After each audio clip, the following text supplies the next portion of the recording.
নমস্কার। মার্চ মাসের রাশিফল নিয়ে চলে এলাম। এটি বছরের তৃতীয় মাস। এই মাসের অধিপতি গ্রহ গুরুদেব বৃহস্পতি। এবার বলবো বৃশ্চিক রাশির জাতক জাতিকাদের জন্য মার্চ মাস কেমন ফলাফল নিয়ে এসেছে।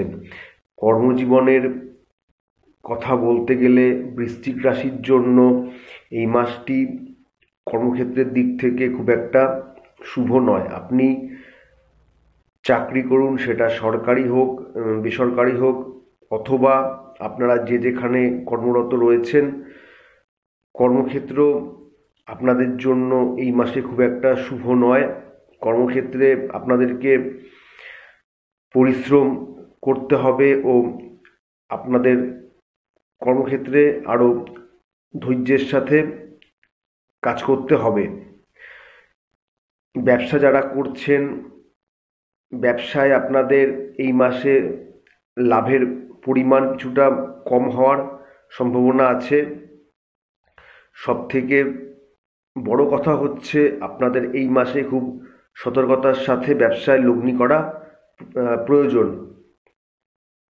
তবে বৃশ্চিক রাশির মানুষের জন্য এই মাসে আর্থিক ক্ষেত্র বা আর্থিক স্থিতি ভালোই থাকবে। আপনাদের এই মাসে টাকা পয়সা আসবে, আর সবথেকে বড় কথা হলো আপনাদের টাকা পয়সা এই মাসে সঞ্চয় হবে, খরচও কম হবে আপনাদের এই মাসে। শিক্ষার্থীদের জন্য এই মাসটি খুব একটা অনুকূল নয়। আপনাদের লেখাপড়ার ক্ষেত্রে আরও পরিশ্রম করতে হবে, অধ্যবসায়, মনোযোগ এগুলো আপনাদের বাড়াতে হবে এই মাসে। না হলে কিন্তু শিক্ষাক্ষেত্রে অনুকূল ফলাফল পাওয়ার সম্ভাবনাও কম হবে। পারিবারিক ক্ষেত্র বৃশ্চিক রাশির জাতক জাতিকাদের জন্য এই মাসে ভালোই থাকবে। পরিবারে সবার সাথে আপনাদের সম্পর্ক ভালো থাকবে।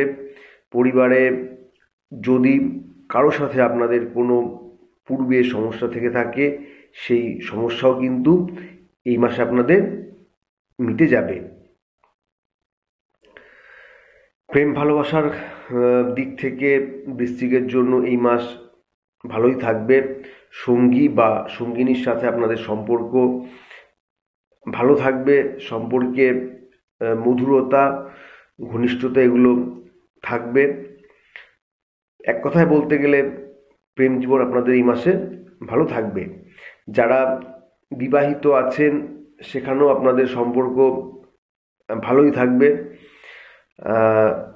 সম্পর্কে ঘনিষ্ঠতা, ভালোবাসা, বিশ্বাস এগুলো থাকবে।